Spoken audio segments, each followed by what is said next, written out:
అందరికీ నమస్కారం. వీక్షిస్తున్న ప్రేక్షకులందరికీ కూడాను ఆంగ్ల నూతన సంవత్సర శుభాకాంక్షలు. మనకి సాధారణంగా వచ్చే ఆలోచన ఏంటయ్యా అంటే, ప్రతి సంవత్సరం లాగానే లేదు గత సంవత్సరం లాగానే ఇప్పుడు కూడా అనేక రకాల కష్టాలతో కూడుకొని ఉంటున్నామా, లేక ఈ సంవత్సరం నుంచైనా మన భవిష్యత్తు బాగుంటుంది, అనుకున్న పనులు అవుతూ ఉంటాయా, ఇలాంటి ఆలోచనలు. సొంత ఇల్లు కట్టుకోవాలనుకున్న వాళ్ళు ఇల్లు కట్టుకుంటున్నామా, లేదు వ్యాపారం ప్రారంభించాలి, లేదు వివాహాలు కావాలి, ఇటువంటి వాళ్ళందరికీ కూడా బాగుంటుందా అని ఆలోచన రావడం సహజం.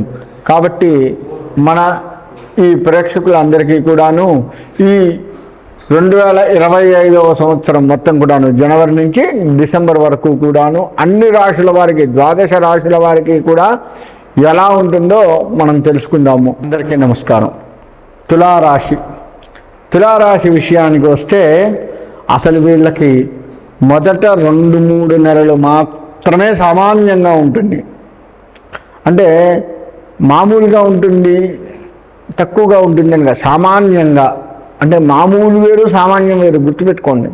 అంతంత మాత్రంగా ఉంటుంది అన్నట్లుగా మామూలుగా ఉన్నదని చెప్పుకోవచ్చు. సామాన్యం అనేది కొంచెం బెటర్ దెన్ ఉన్నదానికంటే కాస్త మంచిగా ఉంది అన్నట్లుగా సామాన్యం అని చెప్పుకోవచ్చు. కాస్త చిన్న తేడా ఉంటుంది. రెండు ఒకే రకంగా కనపడుతున్నప్పటికీ చిన్న తేడా ఉంటుంది ఆ మాటల్లో. కాబట్టి వీళ్ళకి సామాన్యంగా 2-3 నెలలు ఉన్నప్పటికీ క్రమేపీ సర్దుకుంటారు. ఇక వీళ్ళు సర్దుకునేది ఎట్లా సర్దుకుంటారు అంటే, వీళ్ళకి అసలు ఇంతకు ముందు వచ్చిన కష్టం కాదు. వీళ్ళకి ఇంతకు ముందు ఈ 2-3 నెలలు కానీ, అంతకుముందు సంవత్సరం కానీ మనకు వచ్చిన ఈ కష్టం ఏదైతే ఉందో అది పెద్ద లెక్క లేదు. ఇప్పుడు హాయిగా ఉన్నాము. అప్పులు తీర్చుకుంటారు. ఈ రాశివారు ముఖ్యంగా చేయాల్సింది ఏంటంటే అప్పులు తీర్చుకుంటారు. ఎక్కడా కూడా వెనకాడే పరిస్థితి కనపడట్లేదు వీళ్ళకి. అప్పులు తీర్చుకుంటారు. గృహ నిర్మాణాలు ఏమన్నా ఆలోచన ఉంటే అవి చేపడుతూ ఉంటారు. ఆర్థికంగా పురోగతి ఉంటుంది. ఉద్యోగ ప్రయత్నాలు ఆల్రెడీ ఉద్యోగం చేస్తున్న వారికి కూడా ఆశాజనకంగా ఉంటుంది. వీరికి ఉద్యోగాలు రావాల్సిన వారు ఉద్యోగాలు వస్తూ ఉంటాయి. ఆ ఉద్యోగంలో ఉన్న వారికి వీరికి పై అధికారుల నుంచి, అటు ప్రైవేట్ ఉద్యోగం కావచ్చు, మనకి గవర్నమెంట్ ఉద్యోగం కావచ్చు, ఏదైనా కావచ్చు, పై అధికారుల మన్నన పొందుతుంటారు. పై అధికారుల మన్ననలు పొంది కాస్త వీళ్ళు ఊరట చెందే అవకాశం ఉంటుంది. తద్వారా వీళ్ళు ఆర్థికంగా బాగుంటారు. వీళ్ళకి ప్రమోషన్లు కూడా వచ్చే అవకాశం ఉంది. ఆలోచించుకోండి. అట్లనే విర్రవీగతనాన్ని చేయకండి. అదొకటి వీడి దగ్గర కనపడుతూ ఉంది. అంటే ఈ రాశి వారి దగ్గర మనకు బాగా ఉంది కాబట్టి విర్రవీగతనం కనపడుతుంది. అది కాస్త మానుకోండి. వ్యవసాయ రంగానికి వస్తే 2 పంటలు వీళ్ళకి బాగుంటాయి. పెట్టిన పెట్టుబడి వెళ్ళటము చక్కగా, అంతకంటే ఎక్కువ లాభాన్ని వీళ్ళు రుచి చూడటము, తద్వారా ఇంట్లో బయట 2 చోట్ల కూడా మంచి పేరు సంపాదించుకోవటము జరుగుతూ ఉంది. రియల్ ఎస్టేట్ రంగం వీరు కూడా అంతే. రియల్ ఎస్టేట్ రంగంలో వారు కూడాను పెట్టిన రూపాయికి రూపాయి వచ్చేదే కనపడుతుంది. ఎక్కడా కూడా మీరు వెనకకండి. అంటే ఫస్ట్లో బాగాలేదు కదా అని ఫస్ట్లో మీరు పెట్టిన పెట్టుబడి కూడాను తర్వాత, అంటే మొదటి 2-3 నెలలు బాగాలేదని చెప్పుకున్నాం కదా, ఆ సమయంలో ఏదైనా పెట్టుబడి పెట్టుంటే, వ్యాపారస్తులు కావచ్చు, రియల్ ఎస్టేట్ రంగం వారు కావచ్చు, పెట్టుబడి పెట్టుంటే ఆ 2-3 నెలలు మీరు ఆందోళన చెందినప్పటికీ తర్వాత ఆందోళన అంతా కూడాను అసలు కల్లాగా వెళ్ళిపోయి హాయిగా ఉంటుంది. వీళ్ళు ఈ పెట్టుబడి వెళ్ళడమే కాకుండా లాభాన్ని రుచి చూస్తారు. ఈ వ్యాపారస్తులు కావచ్చు, రియల్ ఎస్టేట్ రంగం కావచ్చు, లాభాన్ని రుచి చూస్తారు. ఇక రాజకీయ రంగం వారికి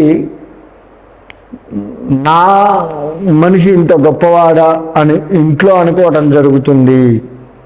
అంటే అప్పటి వరకు ఏదో రాజకీయాల్లో తిరుగుతున్నాడు కానీ పెద్ద పేరు ప్రతిష్టలు ఏం కనపడట్లేదు, మనకి ఇంటికి కూడా పెద్ద డబ్బులు ఏం తేవట్లేదు అనేది అప్పటి వరకు మీ మీద ఉన్న అభిప్రాయం ఏదైతే ఉందో, ఇటు ఆడవాళ్ళు రాజకీయంగా ఉండొచ్చు, మగవాళ్ళు రాజకీయంగా ఉండొచ్చు, ఎవరున్నా కానీ వాళ్ళ మీద ఉన్న అభిప్రాయం ఈ విధంగా ఉంది ఈరోజు వరకు కూడాను. అటువంటి అభిప్రాయం ఉన్నా కానీ ఒక 3 నెలలు 2 నెలల తర్వాత పుంజుకుంటారు. అసలు ఎట్లా అంటే వీళ్ళు జనాల్లోకి అలా వెళ్ళిపోతూ ఉంటారు అంతే. వీళ్ళది పట్టిందల్లా బంగారం అన్నట్లుగా ఈ రాశి వారికి ఉంటుంది. ముఖ్యంగా రాజకీయ నాయకులు కూడా అంతే. జనాల్లో చక్కటి పేరు ప్రతిష్టలను తెచ్చుకొని ఇక తర్వాత విజయం మనదే, అందులో ఎటువంటి ఆలోచన లేదు, ఇక ఇప్పటి నుంచి విజయాలనే మనం చవి చూస్తాము అన్న ఆశాజనకంగా వీరు ముందుకు వెళ్తారు. అదే వీరికి శ్రీరామ రక్షగా కూడాను కనపడుతూ ఉంది. వీరు ఈ రాశివారు ముఖ్యంగా చేయాల్సింది ఏంటంటే దుర్గాదేవి ఆరాధన చేయాలి. దుర్గా సప్తశతి పారాయణం ఇంట్లో చేయిస్తూ ఉండండి. వేద పండితుల ద్వారా ఇంట్లో దుర్గా సప్తశతి పారాయణాన్ని చేయిస్తూ ఉండండి. దుర్గాదేవి ప్రదక్షిణ నమస్కారాలు, దుర్గాదేవికి ఎర్ర చీరని కట్టిస్తూ ఉండండి. తరచూ కూడా ఎర్ర చీరని దుర్గాదేవికి కట్టిస్తూ ఉండండి. అంటే నెలకొకసారి దుర్గాదేవికి మనకు తోచినంత రేట్లో, ఇంత రేటు అని కాదు, అది 200 రూపాయల చీర దగ్గర నుంచి 2 లక్షల చీర వరకు మీ ఇష్టం. ఎంత రేట్ అయినా సరే దుర్గాదేవి కాస్త నెలకొకసారైనా ఎరుపు చీరని ఆయా ఒకే దేవాలయంలో ఇవ్వకుండా ఆయా దేవాలయాల్లో ఇచ్చుకుంటూ ఉన్నట్లయితే మీకు మంచిగా కనపడే అవకాశం కనపడుతుంది. ఈ రాశి వారికి దుర్గాదేవిని బాగా ఆరాధించండి. దుర్గాదేవికి సంబంధించిన ప్రదక్షిణ నమస్కారాలు, పూజలు, హోమాలు చేయిస్తూ ఉండండి. శుక్రవార నియమాలు కూడా పాటిస్తూ ఉండండి. అంతేకాకుండా దుర్గాదేవికి సంబంధించిన ఉత్సవాలు ఏమన్నా ఉంటే మీ సాయశక్తుల ఆ అమ్మవారికి శారీరక శ్రమను కూడా చేయండి. అక్కడ ఉదాహరణకి నవరాత్రులు వస్తాయి, దుర్గా నవరాత్రులు వస్తుంటాయి. ఆ దుర్గా నవరాత్రుల్లో మన వంతుగా ఆర్థికంగా చేస్తే మంచిదే. ఆర్థికంగా చేయలేని పరిస్థితి వారు ఎవరైనా ఉంటే గనక మీ శరీరాన్ని అక్కడ పెట్టండి. ఆ శరీరంతో మీరు ఎంత సేవ చేయగలిగితే అంత సేవ మీ శక్తి కొలది చేయండి. ఏదైనా కావచ్చు, గుంజలు పాతడం కావచ్చు, అక్కడి పోయి అన్న సరుకులు తేవటం కావచ్చు, అన్నదానాలకు సంబంధించి అన్న వస్తువులు తేవటం కావచ్చు, లేకపోతే అన్నం వడ్డించుతాడు, కూరలు పప్పులు అన్నదానంలో వడ్డించేది ఉంటే కావచ్చు. ఏ స్థిరమైనా సరే కాస్త ఒళ్ళు ఉంచి చెయ్యండి. తద్వారా అమ్మవారి అనుగ్రహం మీకు కలుగుతుంది. కాబట్టి ఈ రాశివారు ఒక రకంగా చెప్పాలి అంటే ఈ రాశి వారికి అన్ని రకాలుగా పట్టిందల్లా బంగారం అన్నట్లుగా ఉంటుంది.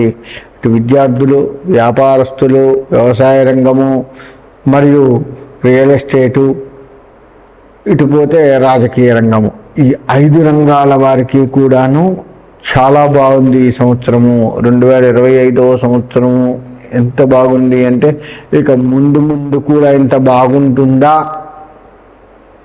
ఇన్నాళ్ళల్లో కూడా ఇప్పుడున్నంత ఎప్పుడూ లేదు, ఇక ముందు కూడా ఉండదేమో అన్నంత బాగుంటుంది. కాబట్టి ఎక్కడా కూడా మీరు శ్రమ చేస్తూ ఉంటే ఆ శ్రమకు తగ్గ ఫలితం కంటే ఎక్కువ ఫలితం వచ్చేది కనపడుతూ ఉంది. కాబట్టి మీరు చక్కగా ముందుకు వెళ్తూ ఉండండి. మీకు ఎక్కడ ఎదురులేదు. కాకపోతే శ్రమ పడండి. శ్రమ కంటే ఎక్కువ ఫలితాన్ని మీరు ఆశిస్తూ ఉంటారు. కాబట్టి ఆ విధంగా దుర్గాదేవిని ఆరాధిస్తూ శ్రమ పడుతూ మీకు ఉన్న స్థాయి నుంచి గొప్ప స్థాయికి వెళ్ళేది కనపడుతూ ఉంది. కాబట్టి ప్రశాంతంగా ఈ 2025వ సంవత్సరం మీ జీవితం నడుస్తూ ఉంది. ఆ విధంగా దుర్గాదేవిని ఆరాధిస్తూ ఉండి మీరు సుఖంగా ఉండాలి అని కోరుకుంటూ సెలవు తీసుకుంటున్నాను.